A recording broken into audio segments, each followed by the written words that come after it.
we on? Okay, welcome to your guided tour of Commodore Business Machines. For those of you who've never been here, this is your chance to get a guided tour of the facilities and all the important people who have to do with the development, the production, and the support of the Commodore Amiga computer. Does that sound professional or what? That sounds great. This is the lobby. This is where our guests, when they come to visit Commodore employees, are first greeted. And this wonderful woman here is Dottie. She's our receptionist. She greets all the employees and also helps answer phone calls when we get overburdened. Say a few words to the folks at home, Dottie. I'll just say hi, that'll do. Hi. There we go. Okay.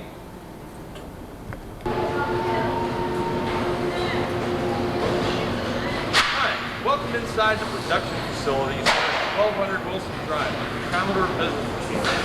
We're now going to take you on a guided tour of a few of our assembly lines and show some of our products in production and also show you how these things are assembled and tested by our fine quality assurance department.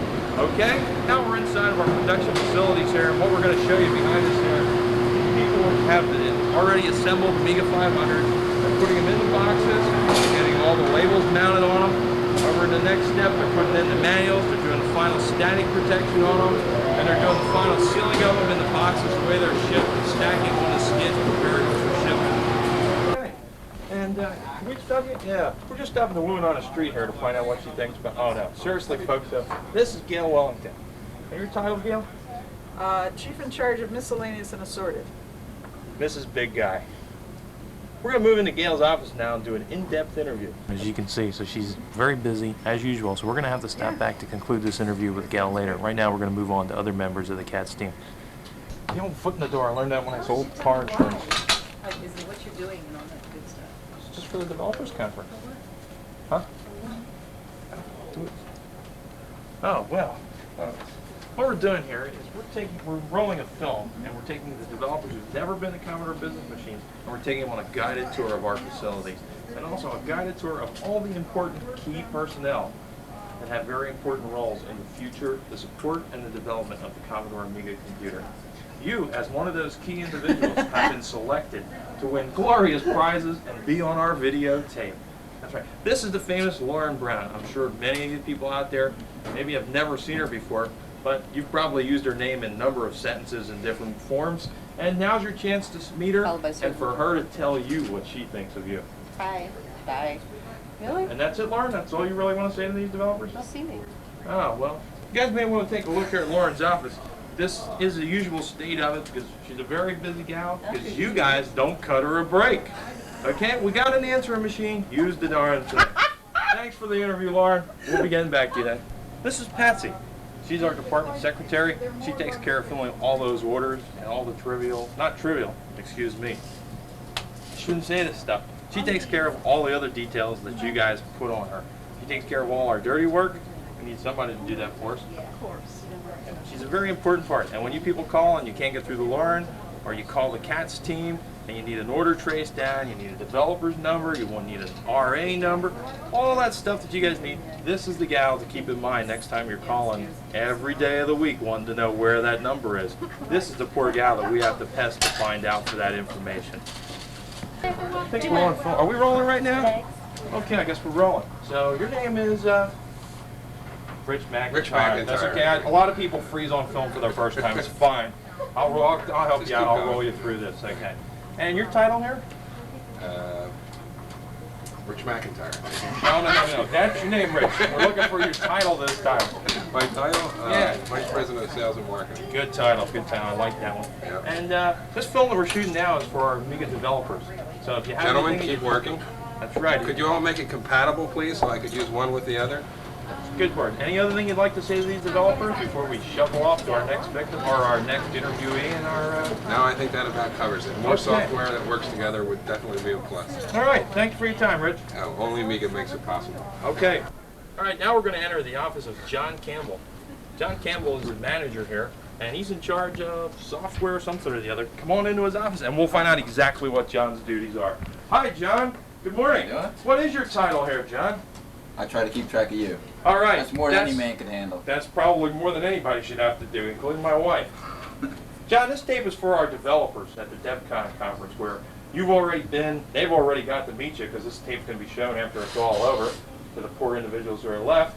And you have anything you'd like to say to them as to what your duties are, how you interact to them, where you become a key individual when they have a product that's ready for marketing or attempting to market a product? My role in Commodore is really very simple, just to make sure that third parties can get their product into the marketplace without any difficulty. And of course, that's easier said than done. Very good, John. Sounds like a job that has a lot of challenge, a lot of depth, and keeps you out of trouble for most of the day. And a lot of paperwork. Yes, a lot of paperwork you'll notice on John's desk. What is this? Dear John, pick up a loaf of bread. Oh, okay, John, thank you for your time. We know you're very busy. We don't want to keep you up. Or, tie you up. That's what we meant. Yeah, not keep you up. We know you're not going to sleep. I think you're in the wrong movie. We got a cable here. We can tie you right up in this chair. Okay, we're coming into the office here of Nancy Raines. Right, and Nancy's doing for us, she's updating our ROM kernel manual so that all you developers can get the latest, hottest information on 1.3 is going to be correct. Right, Nancy? I hope so. That's right. And do you have anything you'd like to tell the developers as to information that you'd like to hear from them or other things on the future implementation of these newly revised and fantastic manuals? Well, Carolyn Shepner has put a request on Bix for people who might be interested in providing sample programs. Also, at this stage, we could really use advice and input on how they'd like the manuals arranged. We'll be turning in the first manual at the time of the developers conference, but there will be another 3 manuals, the second ROM kernel, the hardware, and the intuition manuals that will follow. Okay, very good. And rumor has it, my cameraman Bill Kester here tells me that you have an interesting something that you can do that you'd like to demonstrate for us on film. Is that true?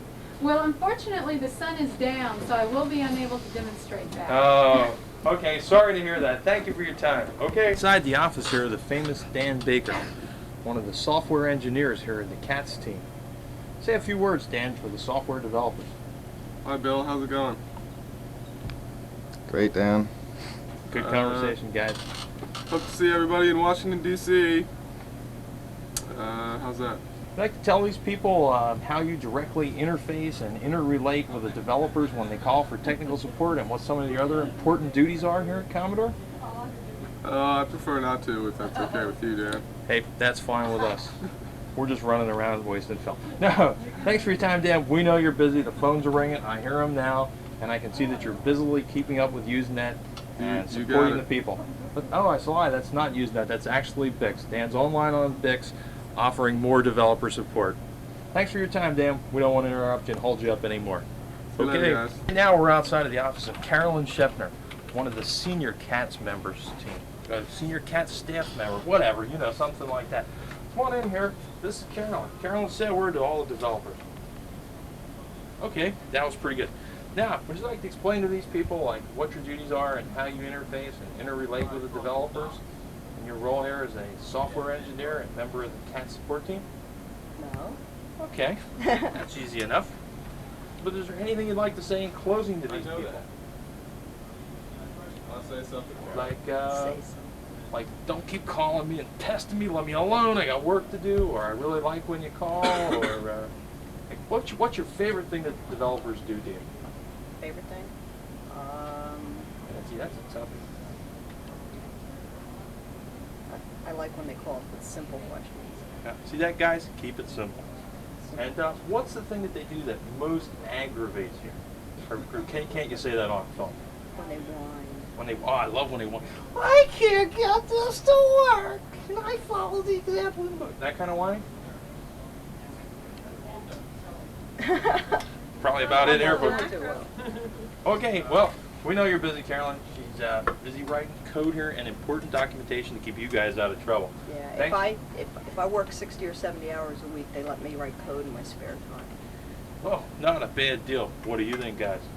Okay, Carolyn. Thanks for your time, and we're gonna get out of your office and let you do some work. Okay. And if you need some stupid pet tricks later, use Dino. Stupid pet tricks. Good idea. We'll get back to that later. Okay. In the office of Becky Cotton. Becky Cotton is the advertising coordinator. Correct me if I get this wrong. You're wrong. Advertising sales representative, thank you. Oh, excuse me. Advertising sales representative.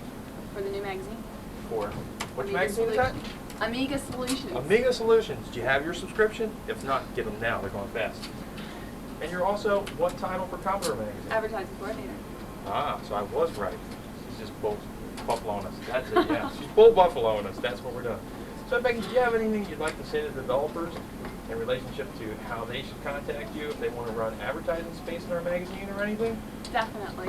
Should I get these? No, I have to hold the microphone. Okay. The cable comes off. Yeah, You may hold the cigar. Okay. Amiga Solutions is the first hands-on publication to be produced by Commodore that's specifically for the Amiga. It's all high-end business, well, not high-end, bye Sue. It's all business applications for the professional Amiga users in terms of video, sound, graphics, you name it. So if you'd like to get more information about advertising in this wonderful publication, contact me at area code 215-431-9259. Could you repeat that number again, Becky? Area code 215-431-9259. That number again, 215-431-9259. Thanks for your time, Becky. No problem. Thank Okay, you. this gentleman here is Jim Dickman. Jim Dickman, what's your title here? Sales support Sales support of what? of PC 64128, Amiga for the military. Ah, very good. You have that? Amiga for the military.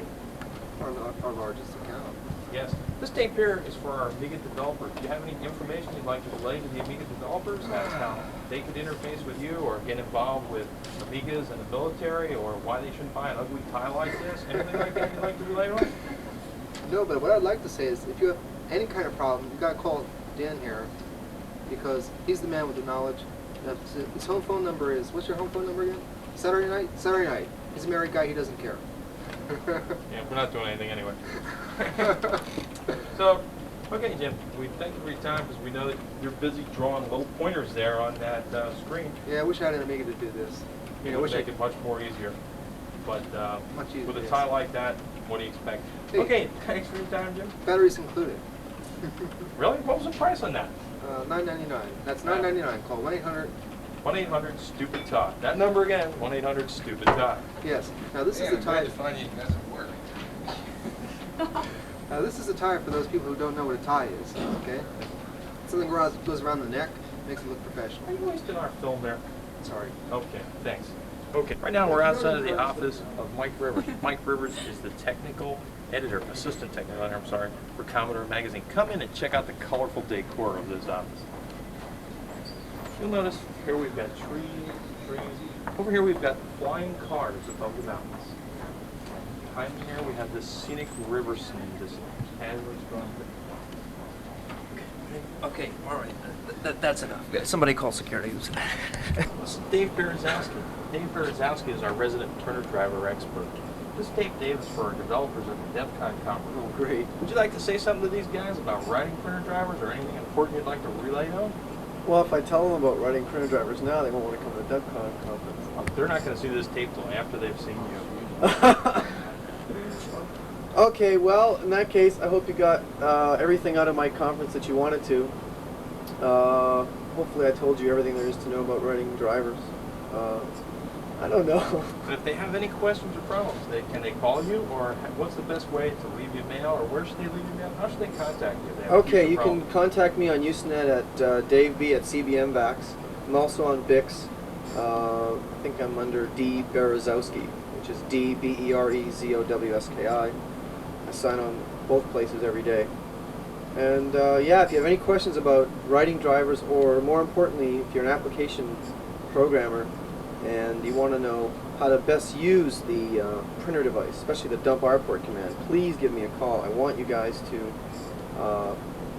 get the most out of it. There's a lot of features in there, and we really need to pass that information on to you guys so that the user gets the most out of your programs. Okay, Dave, so thank you for your time, and we won't hold you up anymore. Great. Okay. Eric Cotton. Eric Cotton's a member of the Commodore Amiga Software Development Division. Would you like to say anything to the developers, Eric, about things that they should be aware of, or other important things to keep an eye on with 1.3? Not particularly. Okay, that was well put, I have to admit.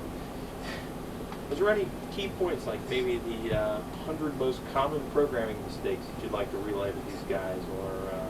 Read Dan Shine's article. Great article in the Amiga. Yeah. And one thing, though, that I'd like to mention, I don't know if our cameraman can zoom in on this or not. But I'd like you to see this little figure right over here. If you guys could just zoom in on that for a second. Can you get that, cameraman? Okay, that's Gilligan. That's all I wanted to point out. We thank you for your time. Well, for here. pointing out figures, there's one figure I'd like to point at. Yeah, if you can get a close-up of that figure there, it's really not that bad either. Okay, Rick, thanks for your time. Oh. We're interviewing two people here who are important members of our documentation staff. One person who's an important member of our documentation staff. This is Isabel. Isabel, you tell folks at the Developers Conference what you do here at Commodore? Camera's that way, dear. Are you serious? Sure, we're rolling. Is this going to be edited? I write the manuals. I track the manuals for production. I deal with all the dopey engineers around this place. Did I say that? Yeah. No, they're probably watching by now, but that's okay. So, if the developers have a question about a manual or a problem or a correction or an addition, should they contact you, or how should they go about contacting Commodore to make sure that future revisions of the manual contain these corrections? They should put it on the net. How's that? Which net is this? Ah, good one. Comsys Amiga, I guess. Okay, and should they mark it to your attention, or can they mail you here at Yeah, Commodore they could Amiga? email me. And your mail address at CBM Vax is? Izzy. I-Z-Z-Y. Okay, thank you. Now we're going to swing the camera over here. Did you move it already? That was a tough move for that camera, but I'm telling you. Yes, this is tough. Yes. The camera's that way, Barb. This is Barb Feldman. Barb, would you like to tell folks the number of title? I can't remember it. Sure, I sometimes have a hard time remembering it too. It's Manager of Worldwide Product Support. Ooh, I like it. And would you like to tell the developers actually what your duties are here at Commodore, or more specifically how they relate to the Commodore Amiga and the developer community? Okay, well I have two main tasks. One is to be the liaison between all the sales and marketing groups worldwide and engineering and manufacturing. And the second main job is to track products and to alert people when things are slipping and what needs to get done next and so on. So basically you would not have a direct interface or relationship with the developers then, but you're part of the important people behind the scenes that make the developers things happen. I hope so. All right. We thank both of you for your time. We realize Wellington here, who we've already got her title, and earlier we had to postpone our interview because she was busily on the phone helping developers with support. Yeah, what we'd like to know is a couple of your duties and the way they relate to the developer community. Well, I'm responsible for Commodore's frequent flyer program. No, you always talk to the interviewer, not excuse me. camera. Okay. You asked the question. Oh, yeah, that's true. I did.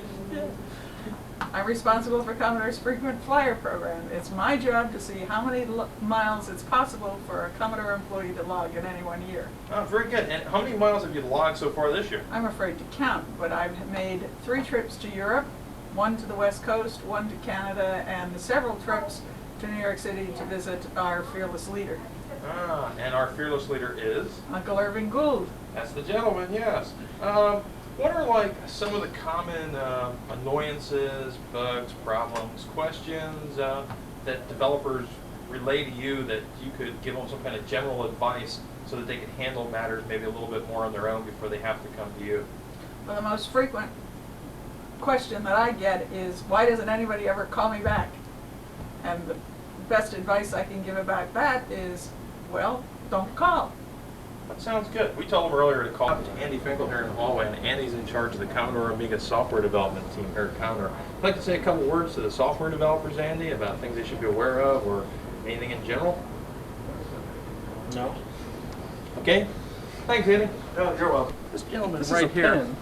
Excuse me? You're That's on a film, pen. sir. That's a pen. Come on, get out of here. Oh, come on. I already heard about you guys. Oh, I wow. was waiting Our for you at rumor? lunch. I heard you were coming around and bothering people while they were eating lunch. I was going to take a taco and smash it in my mouth and have it coming down like that, but darn, it just we didn't missed work. I definitely like the like that. Thank you. Thank you. Thank you. It's pretty cute. Can we interrupt you for a minute or two there for an interview? Are you too important? I'm too important. This lunch is But are you too busy? That's the key question. I never do anything. So Okay, there we go. Well, who we'd like to introduce here? This, I guess I'm not on the film. My buddy. We look pretty good together. We should hang around together more often. This is Hedley Davis. Hedley is part of our engineering team over here at Commodore. And Hedley, would you like to explain to the developers here some of your important roles with developing products for the Amiga? I have very few important roles with developing products for the Amiga. C64 forever. There you go. So, is there anything else No, except for Well, there's- C64 forever you'd like to There's relay to the these? A2024, which is a high-resolution monochrome monitor that we use. The famous Headley high-res system. What is this for, really? This is for the developers conference. I see. It's going to be shown there. All right. You're going to be there, so you'll get to see it. Aren't you? I can be embarrassed there then. Sounds Yeah, good. in person, right after you see this. Okay. Well, is there anything else I can do for you? You said trying to beat a hasty retreat. That's pretty much it. Well, thank you for your time. Okay. Inside of the Commodore engineering area where we just finished interviewing a few of our engineers. This area is one of the most highest secure areas inside of Commodore. As you'll notice above me, if you get a shot of this, this is actually cameras that are guarding this door and watching who's entering and who's exiting, what you're entering and exiting with. These doors in front of me are locked at all times. This special thing here requires a security badge, which only certain individuals have access powers to get inside of here. We'll go in right now. Whoop, somebody left the door open. Okay. We're in the office here of Paul Higginbottom. And long hair with Paul happens to be Pete Baxter. Pete's in charge of, what are you in charge of, Pete? User group support. That's right. And Paul, you're in charge of? Amiga marketing. That's right. Paul's a very important guy here, especially with you developers in relationship to the Amiga. Would you like to say anything to the developers as far as what kind of relationship you have with them, where you would interface with them, any important dealings you would have with them? Amiga developers shouldn't just look at Amiga products, they should look at products on other machines as well. Very good point, Paul. And Pete, do you have any word for the developers on maybe how they could use or how they could make more benefits out of the user groups? Well, by getting in touch with the user groups, they'll be able to possibly have an instant market for the product. They can call me, get the names of local groups, and if they know of any new groups, definitely call us and let us know about those too. And the people who are in user groups also often represent a lot of professions, not just hackers operating the machines. Good It would point. be a useful source of research. Okay, anything you guys would like to say in closing to the developers? Have a good time at the shop. Best of luck. Okay, thank you guys. Okay, right now we're in the middle of the Commodore customer support area where end users, consumers who have complaints or problems can call and get help. This is that infamous number, 436-4200, that everybody says no one is ever there or answers the phone. We're here to prove there actually are people here. I don't know if they're answering the phone, but we'll find out. Over this way, we have one of the customer support representatives. His name is Greg. Greg, would you like to say anything to the developers about that you guys are really here and answering the phones? We're definitely really here. We really appreciate, though, if the developers call these guys, because we can't handle your phone calls. Good point, Greg. Yes, if you are a developer and you're a certified or commercial developer with Commodore, you were given specific information where to call to get your support or where not to call to get your support. Please follow those guidelines. Now we'd like to move along here and just show a few of the people in this area that are actually hard at work. Here we have another one of our customer support representatives, Creepy Carvis. And you can see that he's busily working here. He's filling out forms, taking care of records of the calls of the day and stuff. So as you can see, there actually are people here. We're now going to do a quick cut and then move over to the other side where we'll actually show representatives live on the phone. Okay. The area where the customer support representatives are actually taking the phone, are supposed to be taking the phone call. For some reason, all the representatives, oh, here comes one of those representatives now. But usually, this whole area is just busily bustling with people. On the average, you'll find 30 to 50 people in here during the day answering phone calls. Non-stop. These people are here from 6 in the morning till 8 at night. Okay, so you're maybe not here quite as many hours as I mentioned, but you're here pretty many hours. And here you can see, if you can get a close-up of this phone off the hook here, you'll notice that our customer support representatives are here. So when you call and nobody answers these phones, just remember, you've seen these people, they do exist, they're here. One of our temporary help people here. Before I fall over all this shit. It has a barricade in her office yeah, right. to keep this thing out. That we need help here because we're continually swamped with orders, new development information and stuff for the Commodore developers. We're always trying to support you. Would you like to say anything to the developers about all this important information that you're doing here? Well, I know it's broadening the horizons in my life. There you go. And we certainly hope that it's broadening your horizons as developers as well. Now we're in the hallway, heading back towards engineering here, and this is just a scene of some of the activity and frustration that goes on here in Commodore. Get a few of the people accessing some of our exciting vending machines here in the hallway of Commodore. You can see that they're getting exciting things like sodas, cigarettes, candy, chips. But Commodore is not a boring place. The hallway here with Jeff Porter and Joe Morlino. Jeff's Mr. Big Guy in charge of engineering. And Joe, what's your title? Little guy in charge of engineering. This is Big Guy. He's Big Guy in charge of support for the Northeast area. Dealer training. Dealer training, that's The right. Mid-Atlantic Division? That's right. Yes. And the Greater Northeast. How do you interrelate or interface with the developers, or what do you have to do with the developer community, Jeff? What do I have to do with the developer? Do you have any information that what I you would do, pass along to our developers? I do a lot of, I demonstrate a number of their products at shows, as well as train some of our fine dealers with their new packages. So if a developer had a product that he'd like you to demonstrate at a show or get you to teach it to some of our dealers, how would he go about contacting you to make sure that you were aware of this product and get a copy of the product to you? He can call me here at Commodore, and my extension's 9311. Okay, now we're going to interview Jeff. And Boy. Jeff's a very important guy here. Jeff has a lot to do with the development of Commodore products and the future development of upcoming products. Can you give us any insight, or give the developers any kind of insight, Jeff, as to new exciting products or changes that we have in works for the Amiga? Oh, well, we have mighty fine things in store for 88. You know, some of those things have been previewed at the last Comdex show.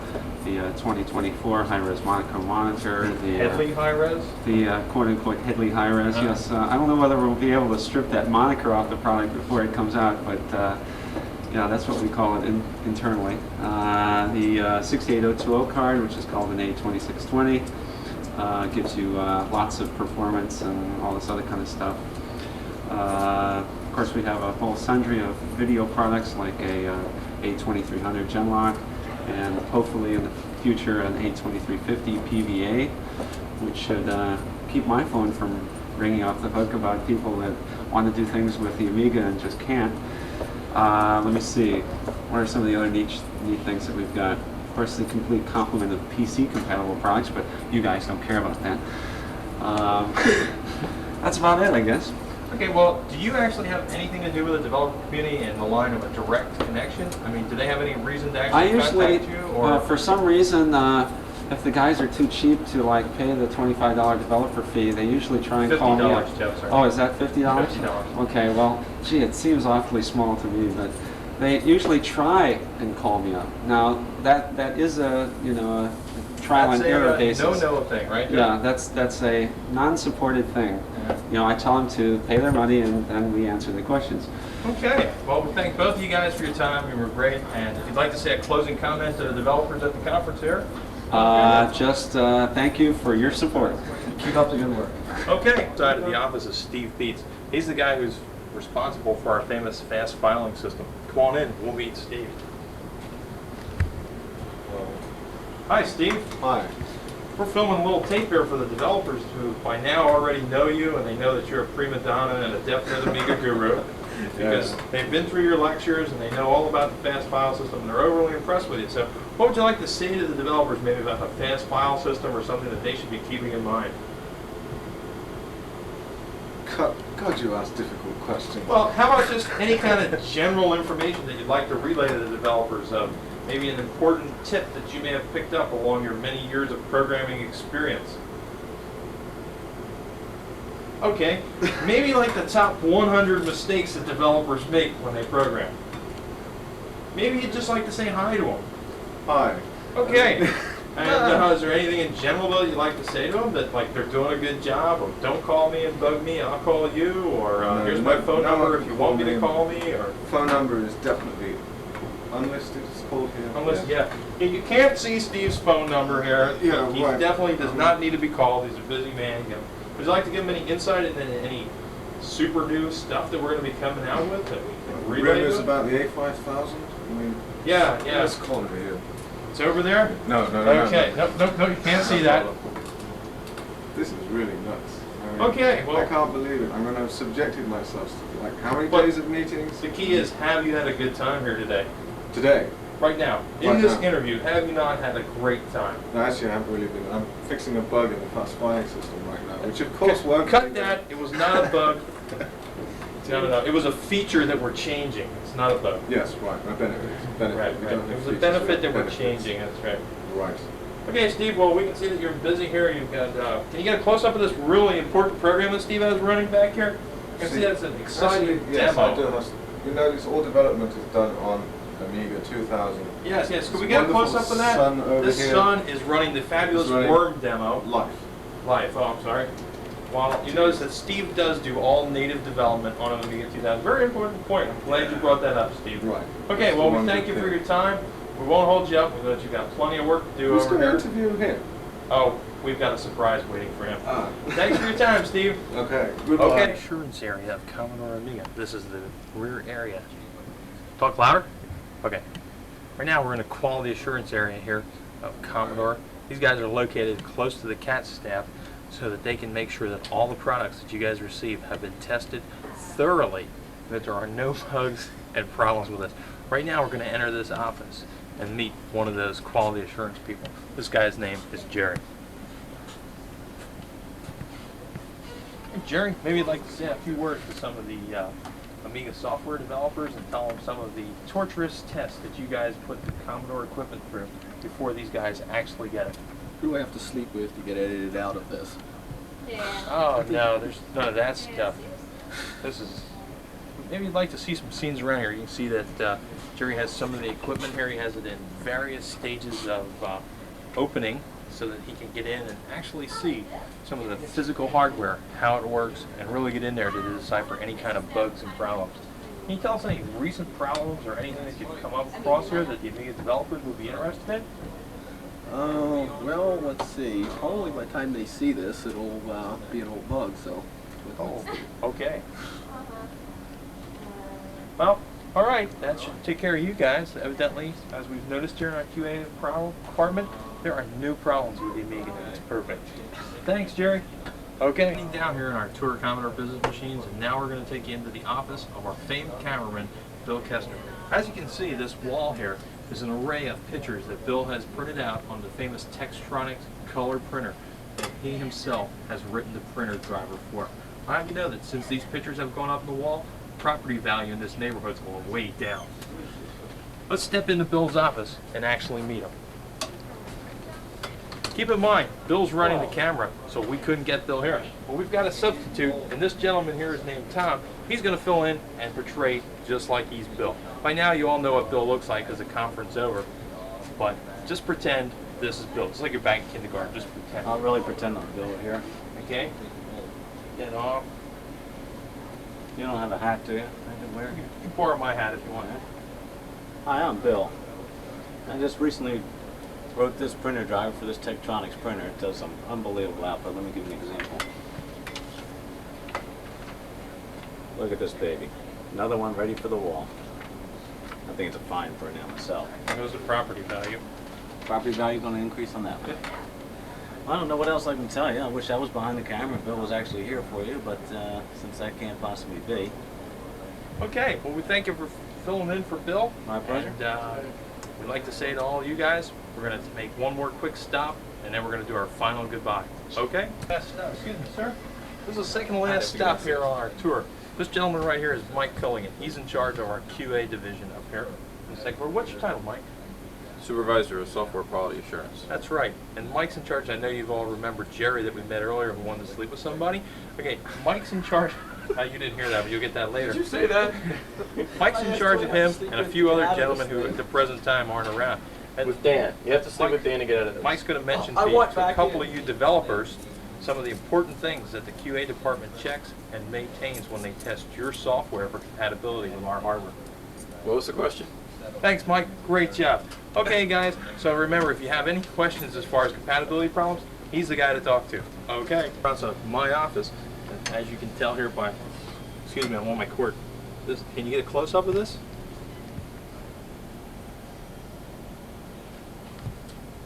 That's me. I'm Dan. You see, this is the famous Boeing jacket. These jackets can be ordered. If you have any questions, see either me or Dale Luck after this tape is finished for order forms for this jacket. I'd like to take you now into my office and show you some of my humble abode. This is it. This is the hideout of an average CATS staff member. You've seen Bill's office, you've seen Carolyn's office, you've seen Dan's. Well, now you see the other Dan's office. As you can see, we too do all our development work on Amigas. Over here, I'd like to show you an Amiga 1000 that you'll notice is open. The reason that Amiga 1000 is open is so that we can get in there and do any kind of actual adjustments, modifications, or tests that have to be done at the hardware level. Over here is my 2000 that I use for development work. And over here is another A1000 that we're testing. If you notice, we use several different brands of third-party monitors to test for compatibility.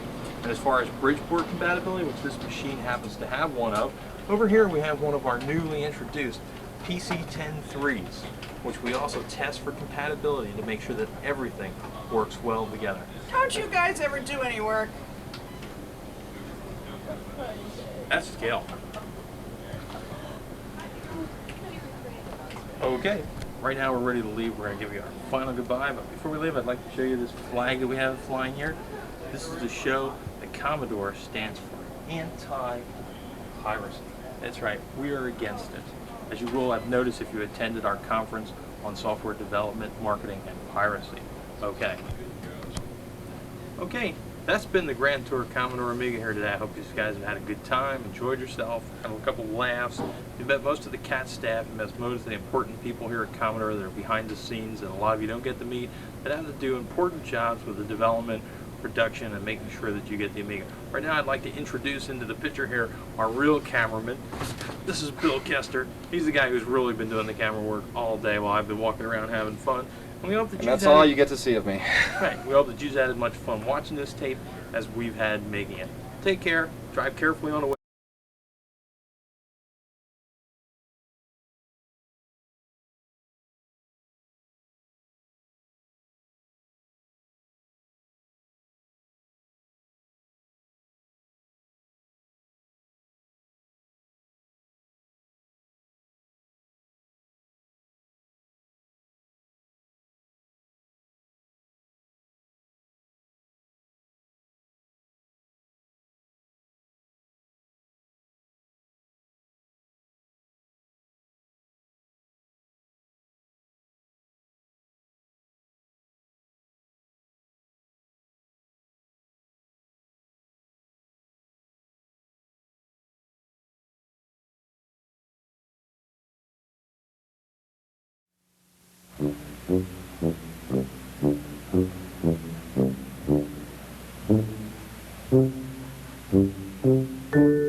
Good evening, ladies and gentlemen. Commodore welcomes you to Lincoln Center. My name is Bob Truckenbrode, Vice President of Marketing for Commodore. And I will be your host for what promises to be a very exciting exhibition. For tonight is the world's premiere of Amiga.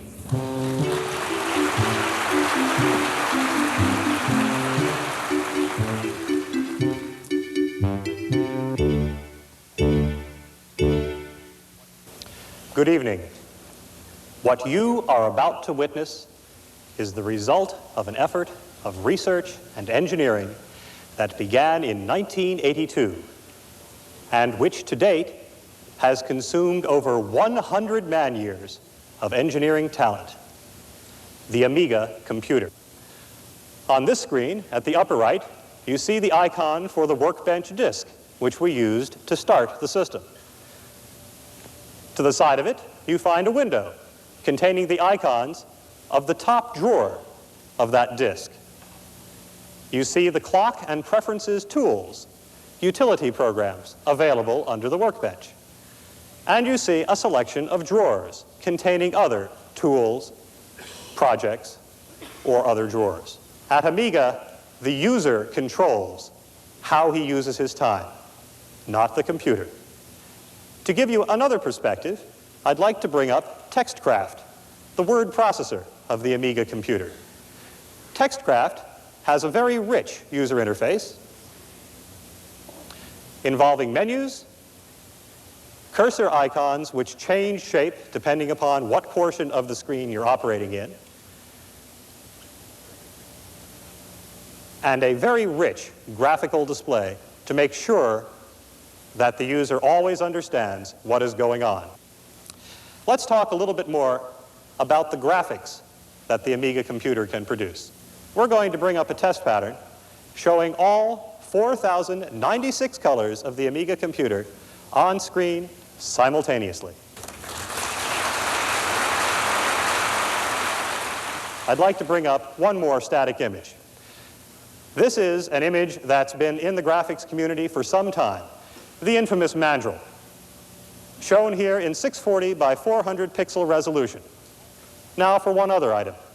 All of these pictures you've been seeing have not only been brought up in screens, they've been brought up in windows. In fact, there are 2 copies of the mandrel up there. I wouldn't want to meet that in a dark alley. The static graphics of the Amiga computer are impressive. But the real exciting thing on the Amiga is its dynamic or moving graphical images. Operating in screens, hardware area fill. As you can see, the screen system works even with dynamic graphics. Firmware support for the area fill system handles the general case, including crossing edges and islands. The Amiga computer is a true multitasking computer.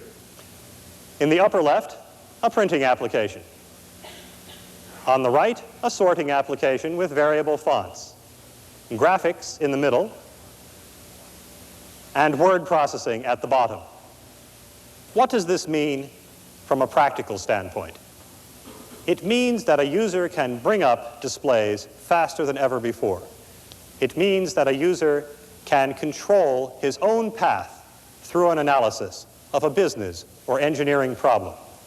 We're going to bring up a couple of 3-dimensional charts for you now to show you what I mean. The interesting thing about these charts is that they're being built from data built into the program. This really is how long it takes to build a chart like this once the data has come in off the disk. There, a bar chart, now a pie chart. All running in windows, in screens. They're both there at the same time. You can switch back and forth between them at will until you get all of the information you need to out of them. Anything that can be displayed on the Amiga can be created on the Amiga. Equally exciting is the sound generating capability of the machine. The Amiga contains 4 hardware sound channels, each capable of reproducing arbitrary waveform polyphonic sound. And with all 4 of these channels going simultaneously, the 68,000 is idle. But let me give you just a taste of the types of sounds the Amiga computer can produce. Here we have a sound sampler program. Let's try the claves.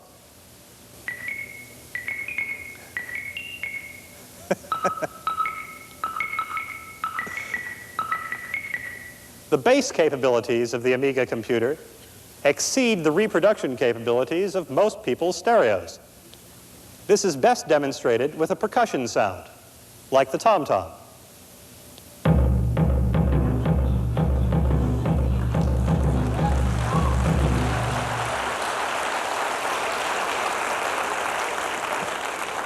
We even have a few outrageous sounds on here. My favorite is the power chord.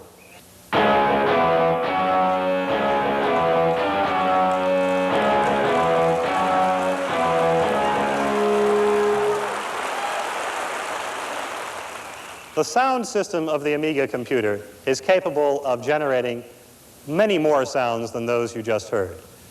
It's also capable of generating speech, a system which truly speaks for itself. This is the Commodore Amiga personal computer speaking. I can speak in the male voice. And the female voice. I can speak very quickly. And I can speak slowly. I can speak in a very expressive voice. Or I can change the mode and speak in a monotone just like a real computer. The real power of the Amiga computer comes in what we would call animation. Depending upon your perspective, you might call it real-time dynamic analysis or simulation. What it involves is the generation of synchronized, high-performance dynamic graphics, synchronized with sound and multitasking.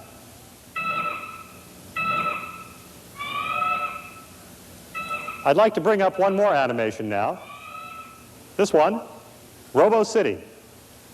There's quite a lot going on in this image. If you look at the right times, you'll see animation on top of animation on top of animation with correct saving and restoring of the background. You see multitasking going on here. The fire hydrant and the dog that don't like each other are separate tasks doing a proximity check. Again, all written on top of the standard support routines, given away with every Amiga computer. You know, it's hard. It's hard to be innovative in an industry which has been dominated by one technology for so long. We at Commodore Amiga knew that to do this, we would have to be at least an order of magnitude better than anything anyone had ever seen. We've done that. And then we decided, why stop there? Why not include that older technology in what we had already done? And so we did that too. The result is this: the emulator, which turns your Amiga computer into an IBM personal computer.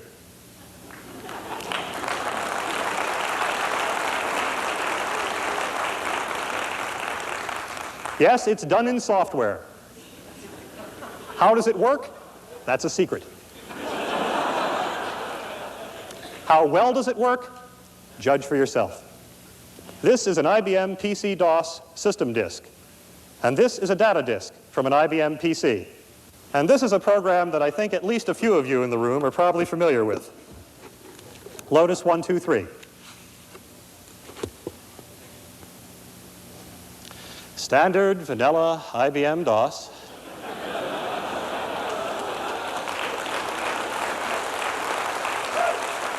At this point, we'll swap in the Lotus system disk and switch over to Lotus.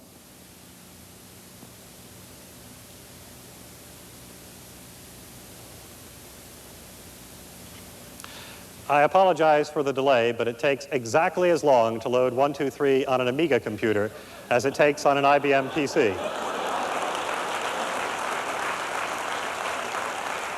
Now we're going to load in a data file off of that IBM data disk I showed you a moment ago. This is an income statement of the famous Acme Widget Corporation. As you can see, they're anticipating a loss in 1985, but we've changed the cost of goods sold for them, and with a simple recalculation, they make a profit. Traditionally, we end all demos of the Amiga computer with one of our original graphic demos, produced way back in '84.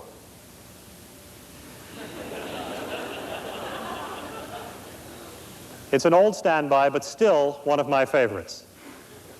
In living color, on multiple screens, follow the bouncing ball.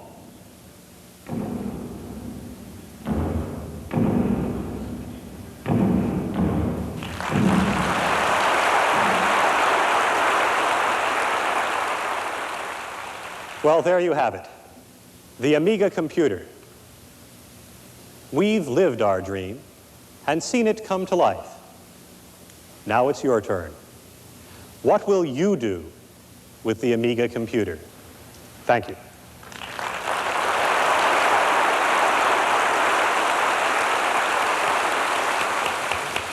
We have asked our resident Amiga artist, Jack Hager, to sit in with them.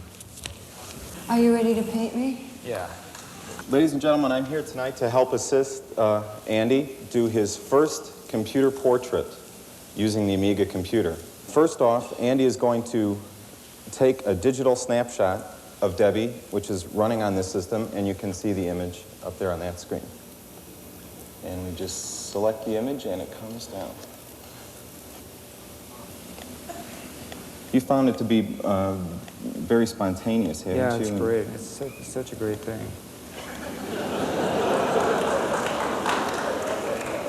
What more can you say? Well, I can there's say a lot of things. Oh, that looks very good. So now we'll do the hair. So we'll go up to color and pick yellow. Andy is selecting from the menu bar, which gives you all the features of the paint system, and he's selecting fill.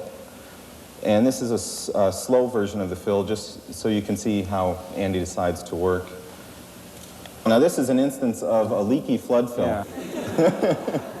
Well, this is kind of pretty. I think I'll keep it. Okay. Oh, it's beautiful. Well, with that piece being finished, Andy, I've been asked to give you an interview, forgive the pun. What computers have you worked on before? Oh, I've worked on anything. I've waited for this one. Really?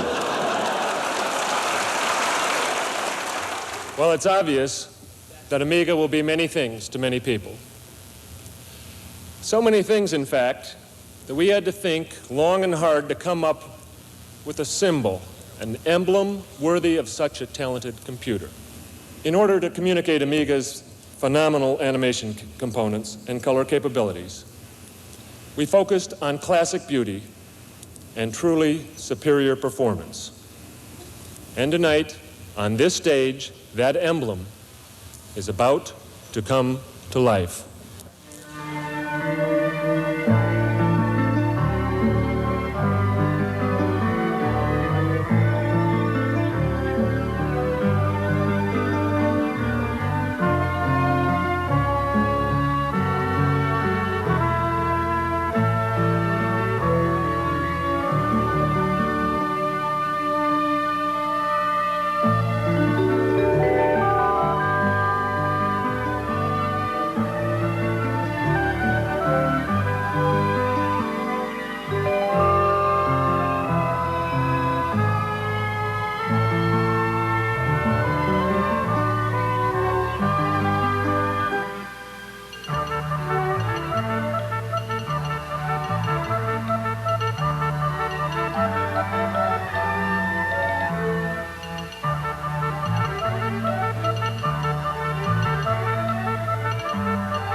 Star of the night.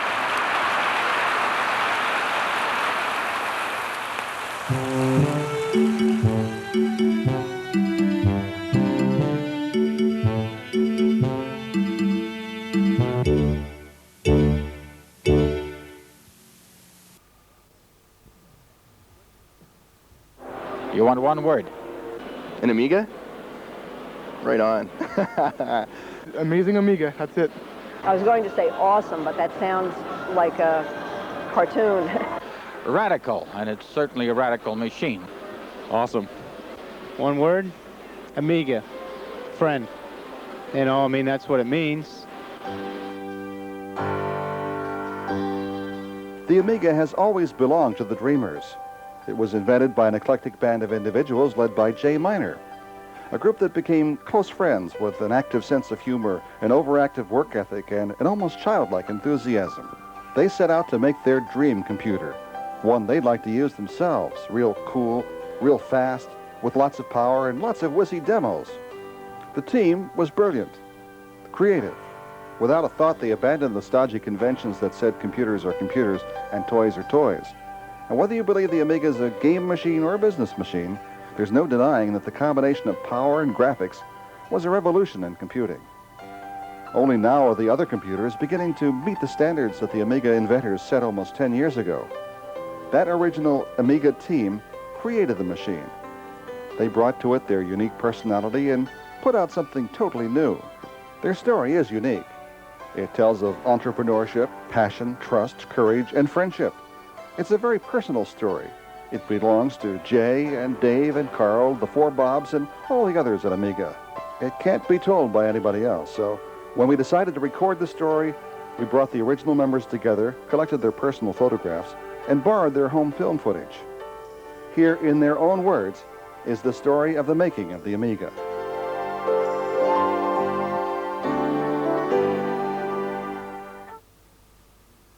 Well, it was in 1982. A friend of mine that I used to work with at Atari came to me and said, "Hey, Jay, let's start a new company. I'm tired of this one."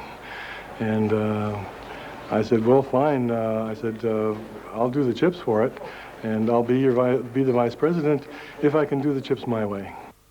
My original vision of the machine was as a low-cost entry into the computer field via the video game area. Video games at that time were really hot, and all our investors wanted was a video game. But I wanted something that could be expanded into a real computer. We got a vice president out from back east called Dave Morse, a president rather, called Dave Morse, who was vice president of Tonka Toys, came out to be our president, and started a little company over on Scott Boulevard in Santa Clara called High Toro. And High Toro later got its name changed to Amiga Corporation. High Toro, which is interesting. High meaning big, great, grand. Toro meaning bull. The first thing I thought of when I saw that name was lawnmowers. And so I think that when they talked to other people about it, they got the same impression too, that it was a lawnmower company. So they changed it.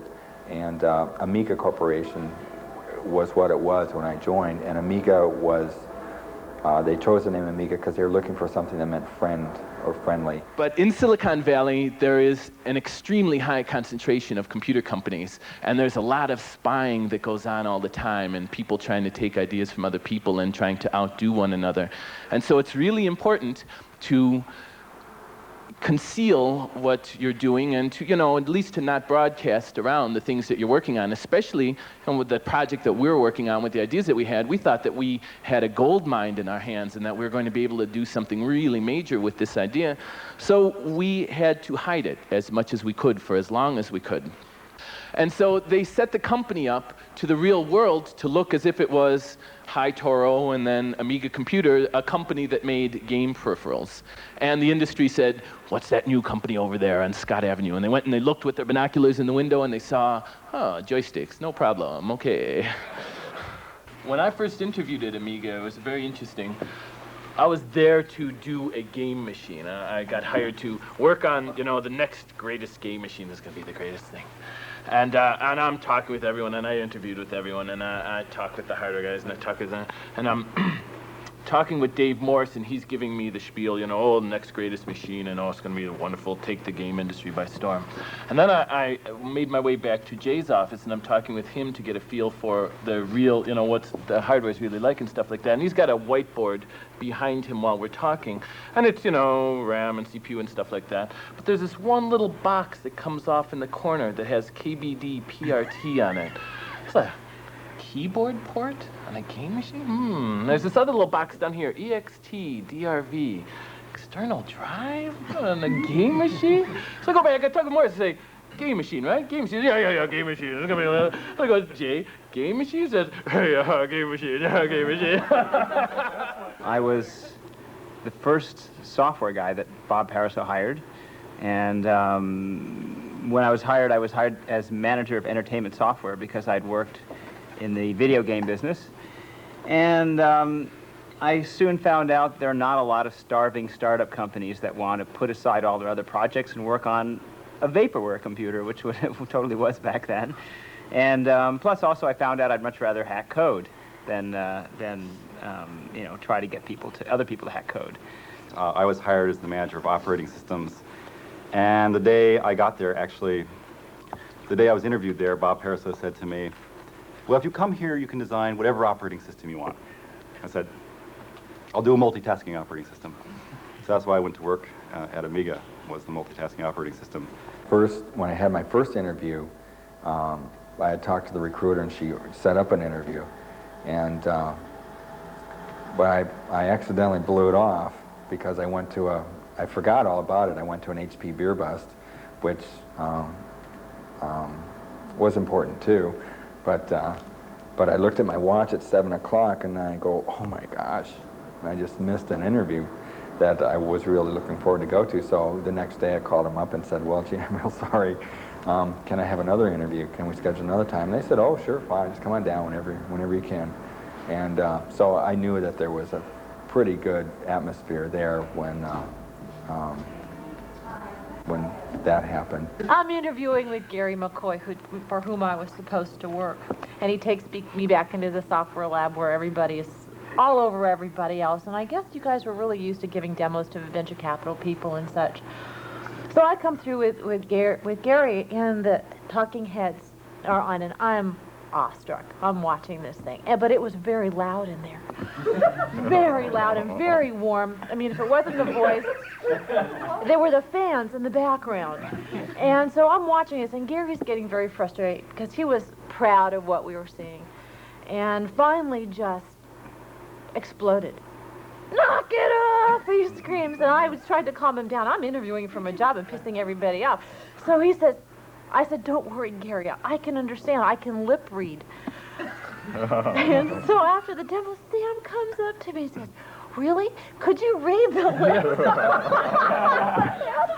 I looked at him, I said, well, how close was it? Was it pretty close? I was joking, not to make Gary, but I thought, this is perfect.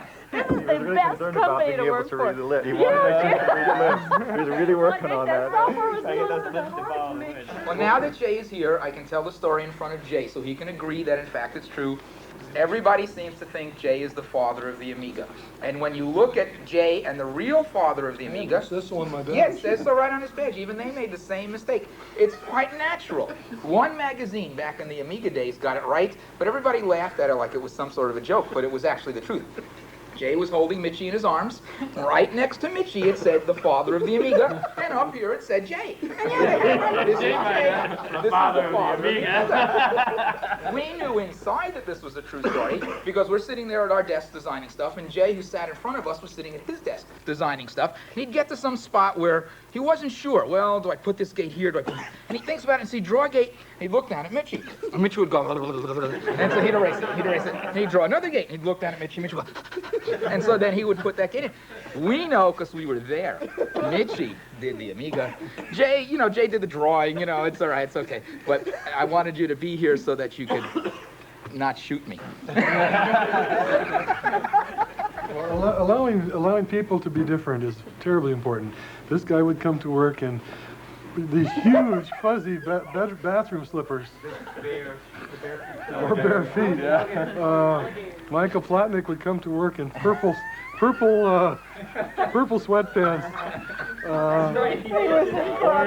We could go on and on and on this way. I came to work with my dog, Everybody had something that they wanted to do. And who cares, as long as you get the work done. There was magic. I can't describe it. From the day I walked in and I saw that demo and I saw everybody contributing, cooperating, always a smile, always the optimistic attitude and care for somebody else's happiness and participation and success. One person was not going to let somebody else fail because that would mean the failure of the whole project. We were trying to find people that had fire, that had a spirit, that had a dream that they were trying to accomplish. Carl Sassenrath, the guy that did the exec for the machine, he, was his lifelong dream to do a multitasking operating system that would be a work of art, that would be a thing of beauty. Dale Luck, the guy that did the graphics, this was his undying dream since he was in college to do this incredible graphic stuff. And we were looking for people with that kind of passion, that kind of spirit, and more than anything else, the thing that we were looking for was someone that was for people who were trying to make a mark on the world, not just in the industry, but on the world in general. We're trying to get we're trying to look for people that really wanted to make a statement, that really wanted to do an incredibly great thing, not someone who was just looking for a job.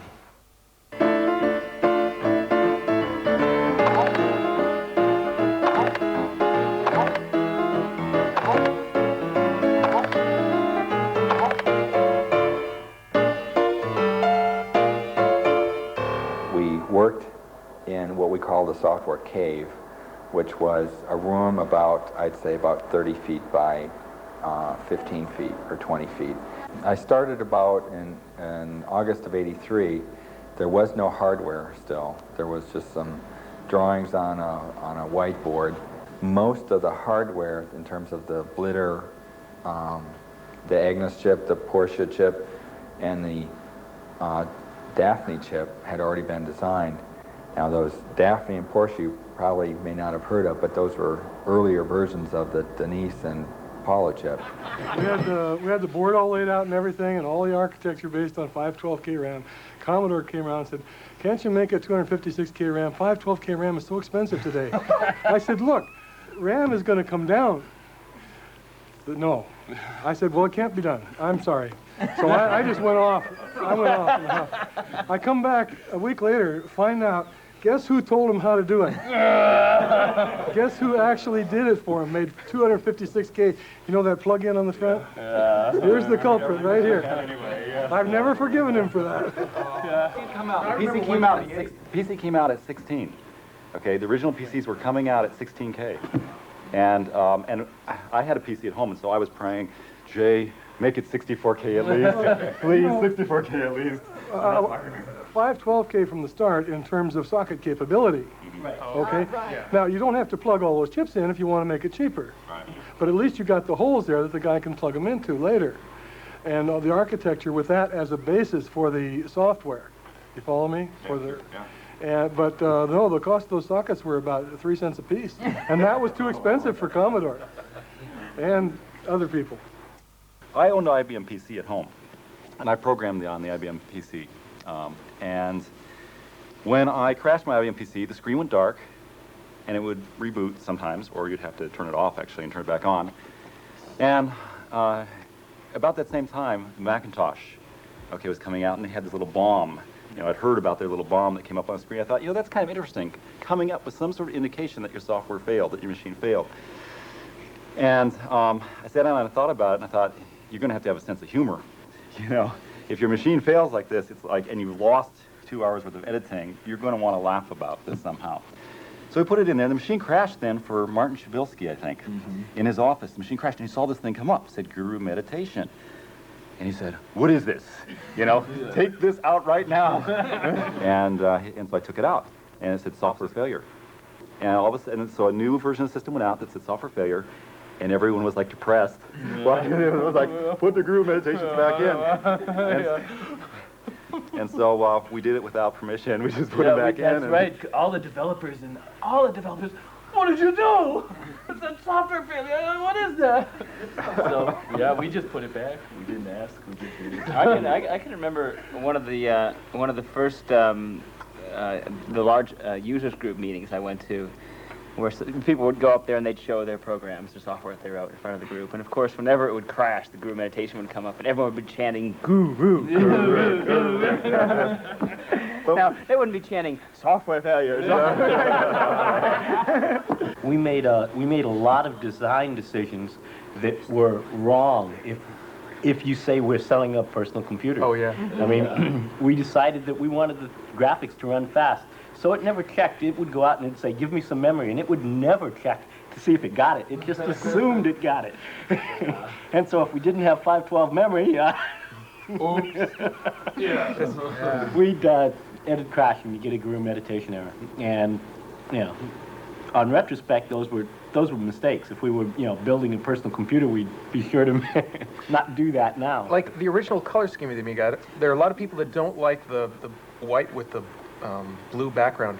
We sat there with TVs to try and figure out what colors on NTSC wouldn't just bleed horribly as you made the transition from the foreground color to the background color. And it turns out those colors work great. Well, I had 3 monitors on my desk so I could check everything. I had the Sony we used because it had crisp graphics. I had a TV so that we'd see how badly it blurred. And I had that IBM 2-color thing just so we could see how badly it looked in 2 colors. Do you remember some of the cheesy TVs we had? Yeah. Joe Schlag TV Company. We went out and literally, we needed to test how the video would look on television. So we went out and we bought 10 televisions. And we went into this video store, I think it was the Good Guys or somebody, and we said, we want your worst TV. And the guy sort of looks at us and he says, well, okay, these guys don't really want the worst TV. And they say, we've got this great TV on sale. It's $279. And we say, no, you don't understand. I don't want a good TV on sale. I want the worst TV set you got in the store.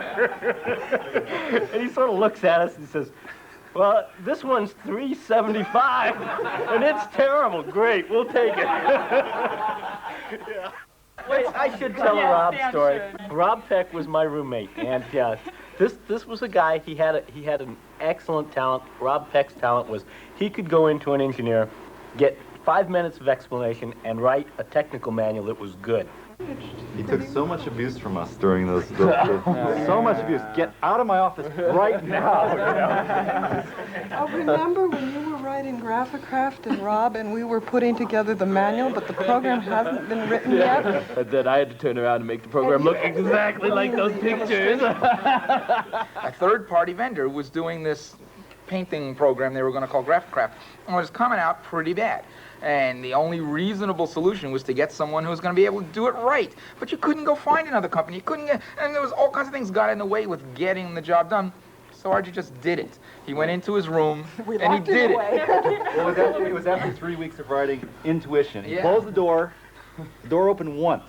I remember it. The door opened once. The door closed. And all those chicken bones came out. And it came out. He came into my office and he said, how do message ports work? So we went into a conference room. I explained message ports. He went back to his room. He closed the door. And like a week and a half later, he opened the door, and Intuition was done. And then there was Graphicraft, and it was like the next week it was Graphicraft. Closed the door, and then 3 weeks later, he opened the door, and Graphicraft was running, and you could use it.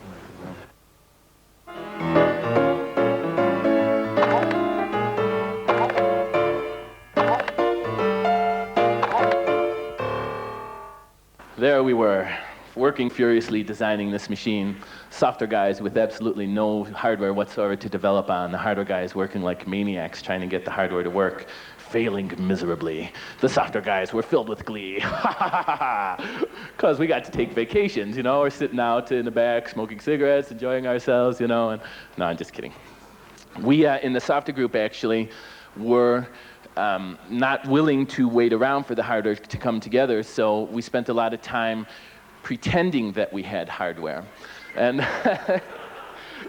the way that we did that most often was to create little pieces of software that emulated the way the hardware would work, emulated the way those 3 custom chips would work. And it was starting to get real important for all of this stuff to come together well, because this is now getting on to the end of 1983, and we were starting to run out of money. It was starting to get pretty tight with money, and it became really apparent to us that we had to make a major showing of the stuff that we had done so far at the January CES show. 2 weeks before CES, we're getting ready to bring it in. Dale has worked out this stuff for line draw. There's no line draw in the hardware. And the other guys and the software guys saying, come on, Dave, you can do it. Put line draw on the hardware. What are you, nuts? There's 2 weeks before. These things break every time we breathe. You can't turn lights on and off. Some wire falls off the pin. You want me to change the design, rewire it. All these guys are going to go put line. You're out of your minds. No way. Bob Pariseau comes in and says, yeah, Dave, we have to have it, and jokingly grabs my arm. Mitchie, this nice little dog, this dog that I have not even pretended to like, leaps to my defense. Here, Pariseau was grabbing my arm, twisting it. Come on, Dave, you can do line draw. Mitchie jumps up, attacks poor Pariseau. What could I do? I did line draw. I had no choice. Mitchie came and saved me from a fate worse than death. And yep, so we did it. We squeezed and we ran and we screamed. And hours before CES in the middle of the night, you and Dale were in there writing code and stuff. And they were sitting in Chicago working under the bench. So the hardware first came together about 9-10 days before the show. And the hardware guy said, here you go. Okay. So here's what they delivered to us. Most of you probably know that inside the Amiga are 3 high-performance chips. And the first pass at designing the hardware for the chips was, of course, not to actually do the chips, but to create something in hardware that performed like the chips would perform one day. This is actually an illustration of the Agnes chip. This is the real one, by the way. This is the one that we first had, the first one that came together.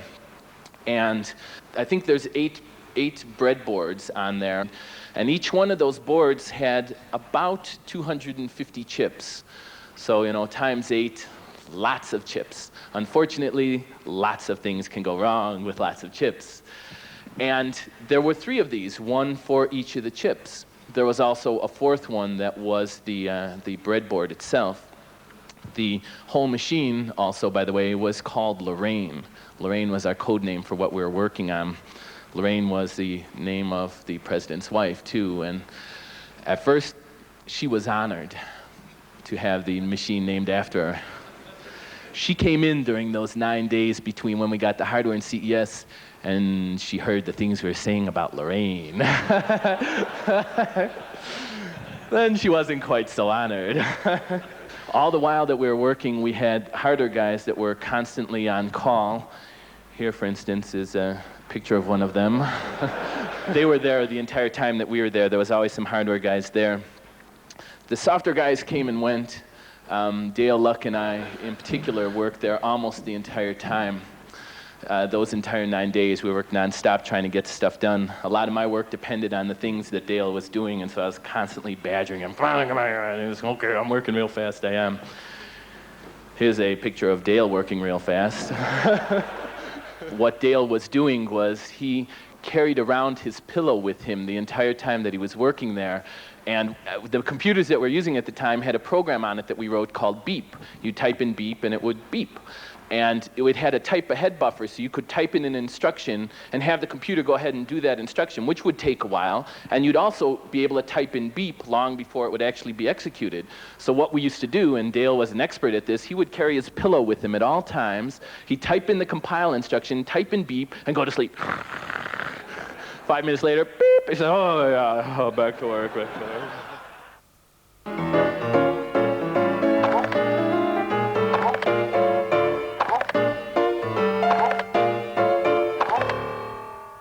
So, back to CES. This was our booth. They had on the right-hand side this little tiny part with, you know, games around the outside and joysticks and stuff. And over here on the left, they had this massive, huge area with no windows and no way to know what's going on inside of it, and one door with this enormous burly guy that said, yeah, what do you want? You know, anytime you wanted to come in, anytime we wanted to take anyone back there, we had to bribe the guy $50 to let us in, you know? Okay, go ahead. And inside that back room is where we showed the Amiga. The entire day of the show, we would bring people in one after another, and it was a great experience. And if you'll pardon my grammar, during the entire CES show, the one most oft-repeated comment that we heard was, oh, shit. Because, of course, no one had ever seen a computer back in 1983, or January of '84, do the kinds of things that this machine did. Here's a picture in the middle of the demonstration at CES. This is Bob Pariseau, who was the original Amiga evangelist, and boy, he used to do a song and dance that you wouldn't believe. The guy was incredible. Sitting next to him is Glenn Keller, one of the great hardware whizzes of the project. And it may look like that he's assisting Bob Pariseau at the demo, and Bob Pariseau is rolling merrily along, but in truth, the hardware just died. And it froze on a picture, fortunately, so Bob was able to continue as if everything was okay, but Glenn is working furiously in this photograph trying to get the thing to work again. At CES, we'd always have the same failure every time. The same set of chips would blow up. And I knew which chips were. Glenn pointed them out the first time. Said, these are the chips that always blow up, Dave, every time we have this little static problem. Jay thought we were brilliant. The system would go down. Yeah, we'll go look at it. Change the same chips every time, no matter what was wrong. And it would fix it. It was a trick, Jay. It was a trick. We knew what that. That's where the bouncing ball really started, was one late night at the Consumer Electronics Show in Las Vegas. And, but around 11 or 12 o'clock, I guess pretty much it was over. People were going to go back to their rooms, but RJ and I decided we had a few things we wanted to do back at the convention center where CES was. And so about 4 o'clock in the morning, after, I think we had about a 6-pack of warm beer left over too that we'd hidden in the, you know, those little stands that they put plants in.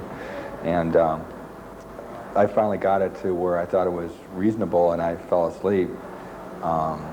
And about 8 o'clock in the morning, we got woke up by the guys coming back in to the booth, and they're like, their mouths were dropping, and they're going to go out and bring all the potential customers back in and say, look what this can do now.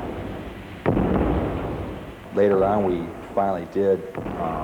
We added some stuff that were desperately needed for the next CES show, and we added the horizontal so that it would bounce left to right besides just up and down.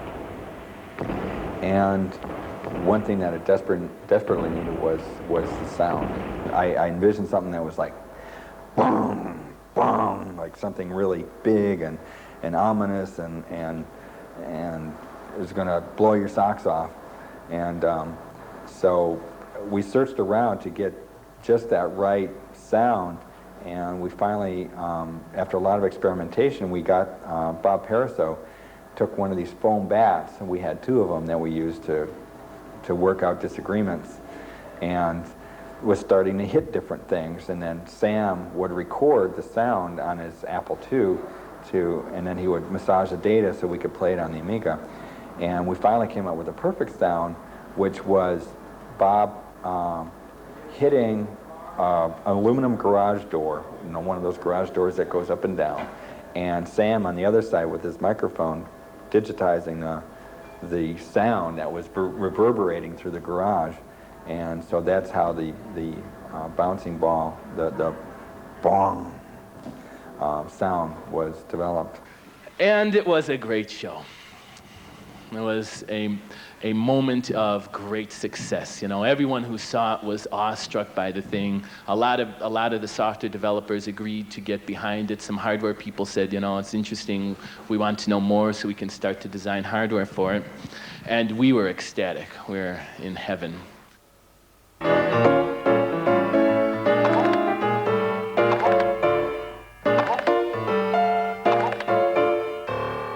We did really well at the CES, and everyone was still working together. We still had that great passion, that great sense of pulling together as a team to get everything done, but it started to feel in the air as if it was going to go bad, because there was just less and less money all the time. It was getting harder and harder. You know, we knew the kind of debts we had run up with our creditors and the fact that we weren't paying them. They never missed a payroll. Didn't that have a lot to do with the prayer meeting? Had a bit to do with me mortgaging my house, too. Yeah, Jay did a lot of interesting personal sacrifice. There was a stock thing that you did that you changed stuff on, and you dragged money in from the house. Yeah, it was. I was lucky enough to be sitting 5 feet away from Jay while he was doing, you know, while we were doing stuff. Of course, the dog was there, but then after line draw, the dog was okay. But yeah, poor Jay on the phone. Well, okay, did I get another 0.25%? You know, and it was, yeah, it was a tough time, Jay. Thanks. No, Well, I wouldn't have normally done that for a company, except it was my company, and I knew the product was, I knew the product was solid concept, and we were so far ahead of everybody else at that time in terms of a really usable computer. So then came Atari, and Atari said that they would make a deal to buy the company from us, and they they knew that we were real tight for cash, so they made a deal with us where they would advance us $500,000 to make our immediate payments. What we owed immediately. There was a payroll they due the next day that this whole thing came down. And then we would have 1 month to negotiate with them to come to a deal for them to buy the Amiga. And so Atari came in and they said, okay, we'll give you $1 a share for your Amiga stock. And we said, $1 a share? God, in our wildest dreams, we had thought $50 a share, $75 a share. We're going to be rich. It's going to be great. God. $1 a share was ridiculously low. So Dave Morse said, $1 a share is ridiculously low. And the Atari guy said, okay, how about 85 cents a share? So wait, at Harvard they told me you go up, I go down, and the truth was that Atari knew the condition that we were in, and Atari was not interested in buying us. Atari was interested, for reasons of its own, in buying just the machine. They didn't want to buy the group, they wanted to just get the technology.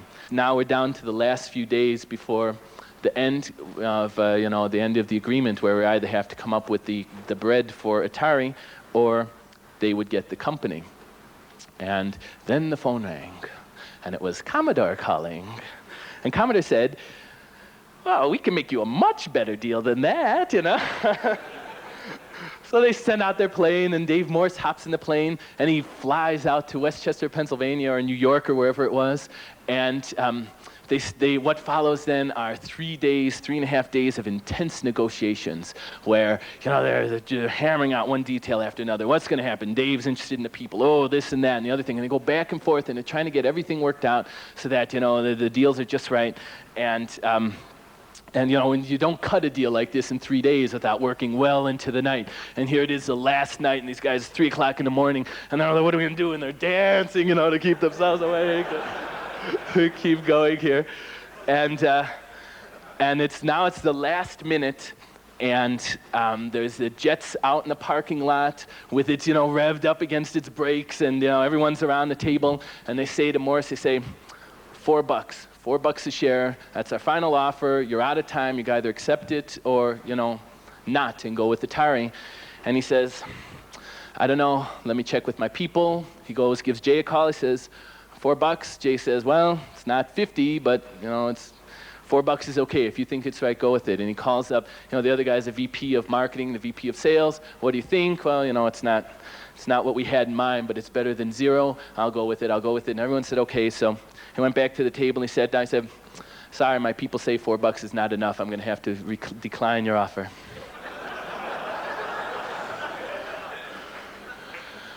They said, well, how about for a quarter? He said, okay. I don't know about you guys, but I would not have the nerve to look down a barrel of a gun like that. So they write him out a check for $500,000. He hops in the jet. He flies back to Atari headquarters. He walks in the front door. The lawyers are big fat lawyers with their huge cigars. Morse, yeah, glad to see you. Come on in. We got some papers for you. He takes that check. He slams it down on the table. He says, see you, boys. I got a plane to catch. Yeah. God. Oh. And all of a sudden there was Commodore and there was money. Yeah. And then there was a big building and the blueprints. Remember the blueprints? Yeah. This is how we're going to do the offices. And how do you want to do software? How do you want to do hardware? That was Los Gatos building. We went back to Commodore to negotiate the future of the machine and the closure of the deal. And Dave Morse told me, don't insist on an expansion port. I says, but Dave, we've got to have an expansion port. Who's going to buy a computer that you can't expand? Right. And I insisted, Dave said, well, we're liable to not close the deal, and you're liable to lose your job. And All right. That's the way it We're is. glad So you did. Commodore gave in and said, okay, expansion port. There'd be no Amiga today if it weren't for that. I think so too. So the getting of the machine to slide from a game machine into a business machine happened relatively effortlessly, like I was saying, for two reasons. First of all, because the hardware guys were smart all along, and second of all, because the base of the operating system was designed such that it could do that. All right, we had a multitasking, library, device, interrupt-driven, preemptive, priority-based operating system in a game machine. So how did it happen? I mean, where did that come from? I mean, I know where it came from for me. I joined the company because it was a dream that I wanted to chase. Was that same, with everyone in general, or? Yeah, I think so. To say that it was just a family atmosphere doesn't really say it, but I think that there was, I was working late at night, working on a CES, and it wasn't, we've got to get this done or the company's going to fail. It was like, of course we've got to get this done. This is our collective effort. This was, I don't know how to describe it, but there was camaraderie, family. It doesn't really describe it, but there was people. It was kind of like all the cousins, all the brothers and sisters and cousins were in this office in this room together. We're all working because there weren't people beating us. There weren't stockholders. It was just, we've got to get this thing done, and we've got to do what we have to do to make it happen. There was the dream of the machine, and there was the dream of the company. And the dream of the company was, when we went to work there, we were offered stock of the company. We owned the company, and we knew that there weren't a lot of big investors. I mean, there was Jay, and there was Dave, and we knew them. They worked there. It wasn't like mystery people investing in this company. It was our company. I mean, we really felt, at heart, it was our company. Jay and Dave made us feel that way. But I've heard a lot of people say interesting things here. Howard's trying to find a word to describe it. You're talking about the group here and stuff like that. For the first few years after Amiga, you probably know I spoke a lot. I told the story of the early days of the Amiga a lot, and invariably by the time I'd get, I'm running out of time, I got to kind of wrap things up here, I'd get to talking about what it really meant from my own perspective, what we were trying to do, what it really meant to us. And I would always end up feeling sappy, because how it's unreasonable to talk about a business as, we weren't just friends, we were friends, and we weren't just doing a job or creating a machine, we were chasing a dream. The most important thing I learned of all of this was, when I'm just this kid from the south side of Chicago, and I got involved in this whole thing, but I'm still just this guy. And the truth of the matter is that anyone could do this. I proved that finally to myself, that I could go off and follow a dream and have it come true for me. And you could too.